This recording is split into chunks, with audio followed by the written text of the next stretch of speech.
Magandang araw at magandang buhay, lalong-lalo na sa ating mga minamahal na mga senior citizens. Sa araw na ito mga lola at lola ay meron kayong dapat na malaman na balita na mangyayari sa September 4, 2025. Ano ito? Attention sa lahat ng ating mga senior citizens. Social Pension Payout Schedule, September 4, 2025. Ating kunin ang anuman ang laman ng video kong ito. Ang objectives or yung dapat na malaman natin sa video kong ito ay ang mga lugar kung saan may magaganap po na payout. Pangalawa, ano ba ang oras sa inyong payout? Pangatlo, saan ang payout venue? Pang-apat, ano ang kumpletong detalye sa mga requirements? Panglima, ang mga dagdag paalala patungkol po sa payout na magaganap po sa inyong mga barangay. Kaya naman, kunin ang mga importanteng detalye para po sa inyong magaganap na payout. Kung gusto mo ang itong content, inaanyayahan kita na tapusin mo ang video na ito hanggang sa dulo nang sa gayon makuha mo ang punto ng video kong ito. At kung gusto mo ang itong content na pinag-uusapan ang benefits ng ating mga senior citizens, payout ng ating mga senior citizens at iba pang bagay patungkol sa ating mga senior citizens, ay isubscribe mo na ang aking YouTube channel. Dahil araw-araw po akong nag-upload ng mga balita patungkol po sa ating mga senior citizens, kaya naman updated kayo palagi kung ano na nangyari sa ating mga paraan para sa ating mga senior citizen na malaman ang kanilang benepisyo. At kung nais mo na maging updated ka sa mga videos na i-upload ko pa dito sa aking YouTube channel, ay i-bell notification mo na. Nang sa gayon ay kada upload ko ay manonotify ka kung ano na ang aking susunod na iba-vlog. At hindi natin papalagpasin pa ang oras na ito na ibalita sa inyo ang mangyaring payout sa September 4, 2025.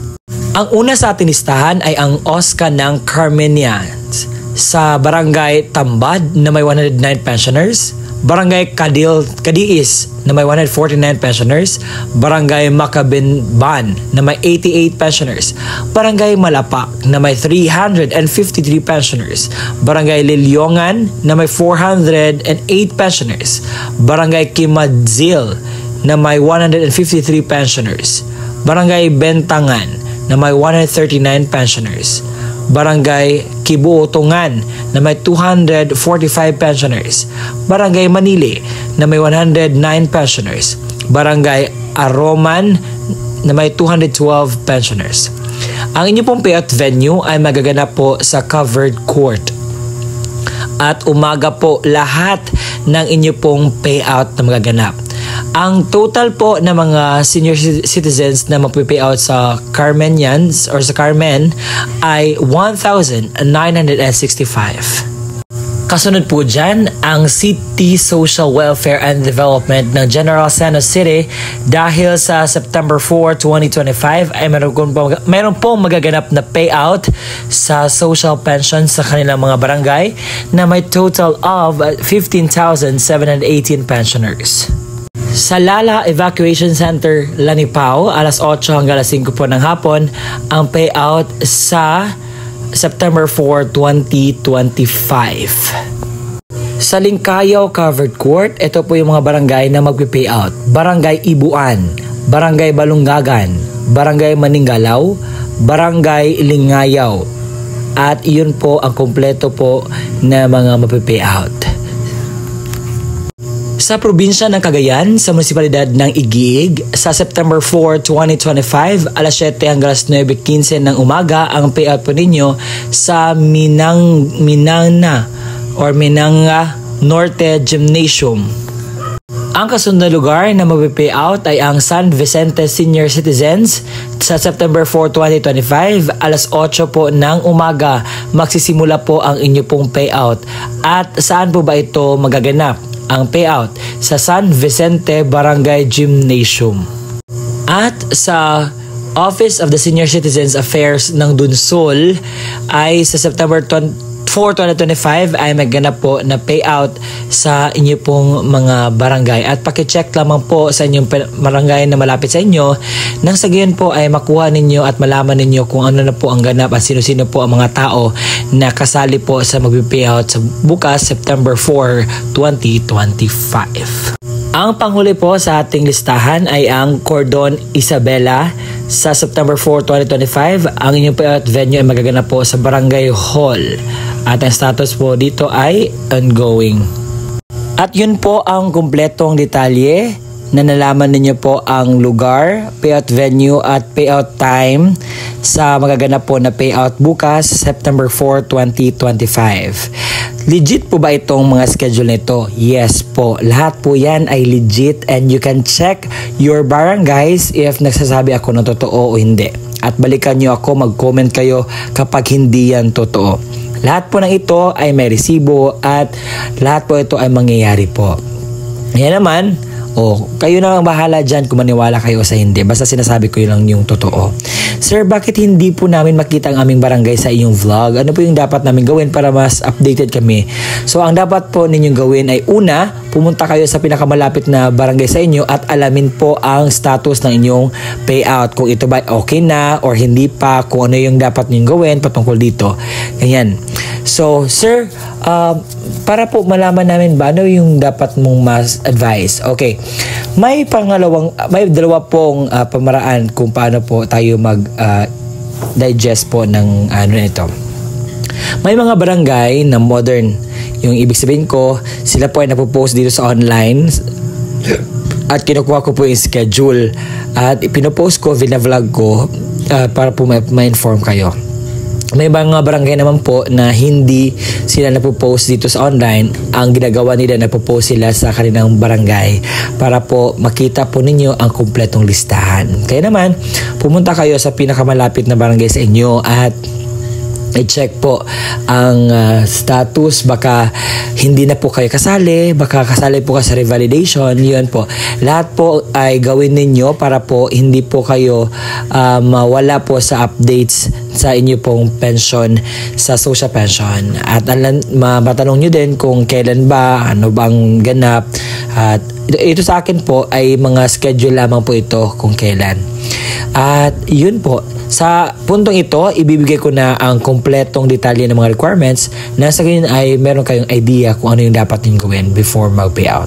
Beneficiaryo, isang malinaw na Xerox ID ng senior citizens na mayroong 3 original na pirma o thumb mark sa katulad ng ID ng senior citizens. Paalala, pananatihing presentable ang mga dokumento. Ilagay sa plastic envelope nang iwasang magusot. Huwag bilutin ang mga papel at siguraduhin pareho ang pirma o thumb mark base sa ID ng senior citizens.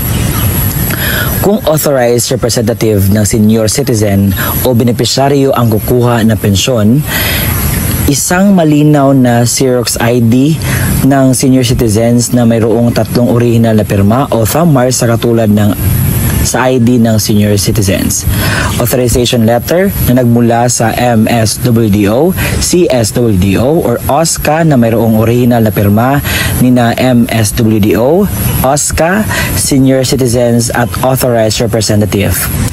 Isang malinaw na Xerox ng government-issued ID, kagaya ng SSS, updated PhilHealth ID, updated Barangay ID, UMID, Voters ID, updated voter certification, updated police clearance, and authorized representative at lagyan ng 3 original na pirma o thumb mark katulad ng ipapakitang ID. Paalala, siguraduhin pareho ang lagda o thumb mark ng senior citizens, beneficiaryo at authorized representative base sa kopya ng government-issued ID na pinesinta. Kompletuhin ang mga hinihinging lagda, thumb marks sa authorization letter, iwasang magusot at huwag bilutin ang mga dokumento. Kung namatay na ang beneficiaryo, isang malinaw na Xerox ID ng pensioners. Warranty letter na nagmula sa MSWDO, CSWDO o OSCA na may pirma ni MSWDO. Xerox ng death certificate ng beneficiaryo na mayroong serial number. Isang malinaw na Xerox ng government-issued ID, kagaya ng SSS, updated PhilHealth ID, updated barangay ID, UMID Voters ID, updated voter certification, updated police clearance ng authorized representative at lagyan ng 3 original na pirma o thumb mark katulad ng ipapakitang ID. Palala, kompletuhin ang mga hinihinging lagda o thumb mark sa warranty letter, iwasan magusot at huwag bilutin ang mga dokumento. Kung wala ang death certificate, kailangan na certification mula sa MSWDO, CSWDO na nakasaad ng pagpapatunay na ang beneficiaryo ay patay na at kasalukuyang inasikaso ang death certificate. Ito yung mga pwedeng sundin na estratehiya. Ang pagbibigay ng pensyon sa mga beneficiaryo ay per barangay o clustering per barangay upang maiwasan ang pagkakaroon ng maraming pagsasama-samang mga tao. Gawing sunod-sunod ang pila hanay ng mga beneficiaryo base sa numero or payroll number na ibinigay upang maiwasan ang pagkakaroon ng pakiusapan, sangat at lalo higit ay mas mapadali ang daloy ng pagbibigay ng pensyon sa mga beneficiaryo. Pagdalahin ang mga beneficiaryo ng kanyang itim ballpen upang maiwasan ang paghihiram. Magtalaga ng isang staff na maaaring tumulong sa paymaster upang mapadali ang pagbibigay ng pensyon sa mga beneficiaryo. Lagyan ng numero ang Xerox copy ng ID upang mas mapadali ang paghahanap sa payroll. Mga paalala: maglaan ng malawak na space para sa pagdadausan ng payout at ng upuan para sa mga beneficiaryo ng programa. Maglagay ng madaming kopya ng certification of same person sa bawat lamesa na upuan ng mga paymaster at siguraduhin may lagda ito ng MSWDO at CSWDO. I-check ang mga lagda o perma sa mga dokumento kung original o kompleto. Dagdag paalala, dahil laganap na po ang monkeypox dito sa ating lugar, sa ating bansa, ito po yung dapat nating gawin at bilang advice ko na rin sa inyo. Una, kinakailangan po magsuot tayo ng face mask. At pangalawa, kinakailangan pong mag-social distancing. Pangatlo, kinakailangan po magdala tayo ng sariling alcohol natin na sa gayon ay manatiling safety po. Dahil alam natin na ang mga senior citizens ay medyo kinakailangan ng pag-care at yun po yung mga suggestion ko. At sa pag-payout naman, kinakailangan na mahinahon po. Sumunod lamang po sa alituntunin ng payout nang sa gayon ay wala po tayong problema, aberya o ano man pong pwede mangyari. At pumunta lang po kayo sa araw mismo ng inyo pong payout. Huwag po kayo mag-advance na pumunta doon.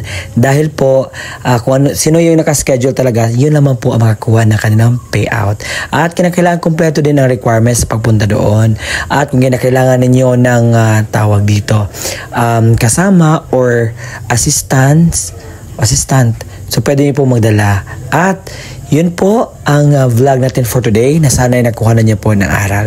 Maraming salamat sa panonood. Bye bye and see you again next time. Muli, ako po si Ruel Mendoza Tanyo.